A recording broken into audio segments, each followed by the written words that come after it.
Hello friends, the viral media में आप सबका स्वागत है। दोस्तों, आज से हम शेयर मार्केट के ऊपर एक सीरीज स्टार्ट करने जा रहे हैं जिसमें हम शुरुआत से एडवांस तक का पूरा कोर्स करने वाले हैं।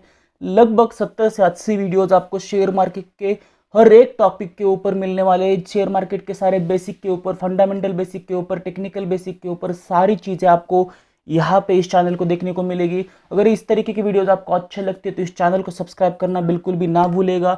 चलो तो स्टार्ट करने से पहले यहाँ पे सबको पता है कि जो इन्वेस्टमेंट रहते हैं हम शॉर्ट टर्म करते हैं या लॉन्ग टर्म करते हैं। अगर शॉर्ट टर्म की बात करते हैं तो हम सेविंग बैंक अकाउंट में करते हैं या फिर मनी मार्केट में या फिक्स डिपॉजिट में हमारे शॉर्ट टर्म इन्वेस्टमेंट्स होती है। लॉन्ग टर्म की बात की जाए तो जो पोस्ट ऑफिस की सेविंग्स है, पब्लिक प्रोविडेंट फंड है, बॉन्ड्स है, म्यूचुअल फंड्स है, इस तरीके से हम लॉन्ग टर्म इन्वेस्टमेंट करते हैं। और अगर हम शेयर मार्केट की बात की जाए तो शेयर मार्केट में दो तरीके के सेक्शन रहते हैं, एक तो प्राइमरी मार्केट और दूसरा सेकेंडरी मार्केट। और प्राइमरी मार्केट में जो भी कंपनियां अपनी पहली बार शेयर मार्केट में लिस्ट होती है और जो पहली बार शेयर्स आता है उसको आईपीओ, इनिशियल पब्लिक ऑफर रहते हैं। और जो हम रेगुलरली जो शेयर्स पर खरीदते हैं वो जो है स्टॉक एक्सचेंज होता है।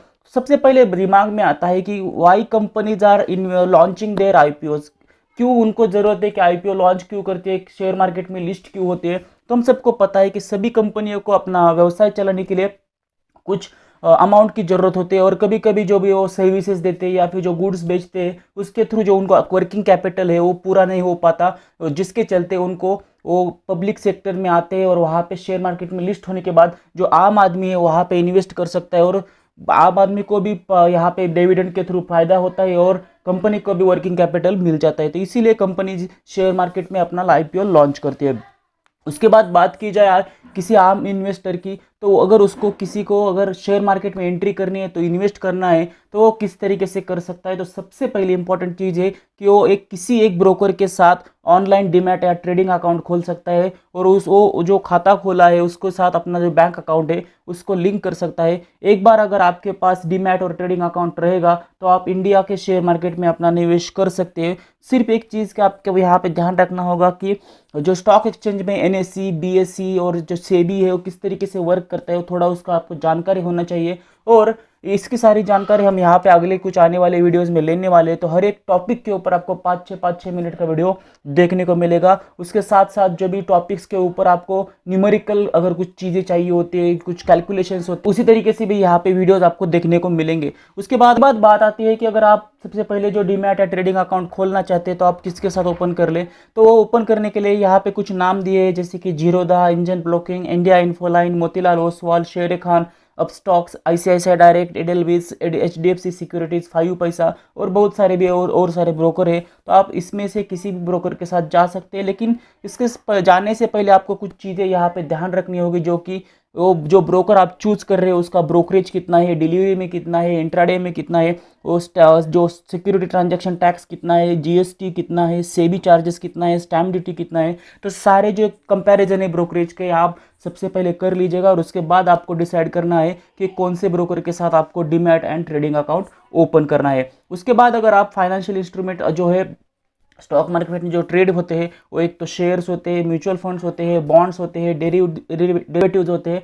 तो ये सारी चीज़ें क्या रहती है, किस तरीके से डेरिवेटिव्स, बॉन्ड्स, म्यूचुअल फंड्स में आप इन्वेस्ट कर सकते हैं, इसके भी वीडियोस आपको अगले आने वाले कुछ 3-4 वीडियोस में देखने को मिलेगा। उसके बाद जो है जो ट्रेडिंग्स रहते हैं दो तरीके के रहते हैं, एक तो डे ट्रेडिंग होती है और दूसरा होता है डिलीवरी ट्रेडिंग। तो जो डे ट्रेडिंग है वो buying and selling on same day. अगर आप किसी दिन किसी शेयर को बाय करते हो और उसी दिन उसको सेल करते हो तो उसको डे ट्रेडिंग कहते हैं। और buying and selling on different day जो रहता है वो डिलीवरी होता है, और या फिर इसको इन्वेस्टमेंट कह सकते हैं। इसका मतलब कि अगर आपने किसी शेयर को बाय किया है तो आप कल, परसों या 1 साल बाद या 5 साल बाद कभी भी उसको यहाँ पे सेल कर सकते हो। तो जो रहता है वो डिलीवरी या फिर इन्वेस्टमेंट, आप उसको इन्वेस्टिंग यहाँ पे कह सकते हो। तो सबसे पहले इंपॉर्टेंट चीज़ आती है कि आप किसी भी शेयर अगर आपको लेना है तो आपको क्या क्या चीज़ें याद रखनी होगी या फिर किस चीज़ों के बारे में आपको देखना होगा। तो किसी भी एक पर्टिकुलर कंपनी का आप अगर शेयर लेना चाहते हो तो कंपनी का जो पूरा बैलेंस शीट है वो आपको चेक करना होगा।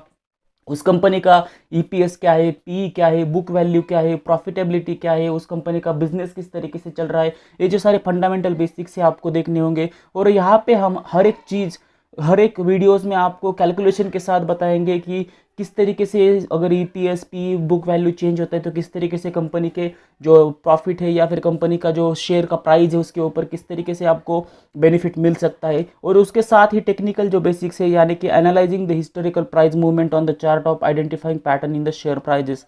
तो जो भी शेयर का पैटर्न रहता है उसके बेसिस पे अगर आपको कुछ शेयर परचेस करने हैं तो उस वो भी किस तरीके से होंगे इसकी भी पूरी जानकारी यहाँ पे हम देखने वाले हैं।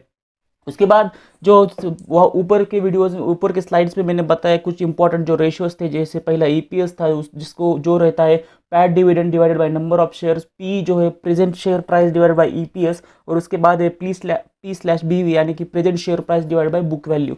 तो ये जो तीन इंपॉर्टेंट रेशियोज है वो किस तरीके से वर्क होते हैं ये भी हम देखने वाले हैं। और सबसे इंपॉर्टेंट बात आती है कि how price of share determine in the market. तो सबसे इंपॉर्टेंट चीज़ आपको पता है कि अगर कोई कंपनी ज़्यादा प्रॉफिट कमा रही है तो उसका प्राइस बढ़ेगा, और उससे भी ज़्यादा इंपॉर्टेंट चीज़ है किसी कंपनी के शेयर के लिए अगर मार्केट में डिमांड है तो वहाँ पे आपकी जो प्राइस है वो बढ़ेगी। यानी कि अगर मार्केट में बायर्स किसी कंपनी के शेयर्स के लिए ज़्यादा है तो वहाँ पे शेयर प्राइस बढ़ेगी, और अगर किसी कंपनी के लिए सेलर ज़्यादा है कि वो बहुत सारे लोग उस कंपनी के शेयर को सेल करना चाहते हैं तो वहाँ पे जो प्राइस है वो गिर जाएगी। उसके अलावा भी बहुत सारे जो फैक्टर्स है वो ऊपर हमने देखे वो भी यहाँ पे इंपॉर्टेंट होते हैं।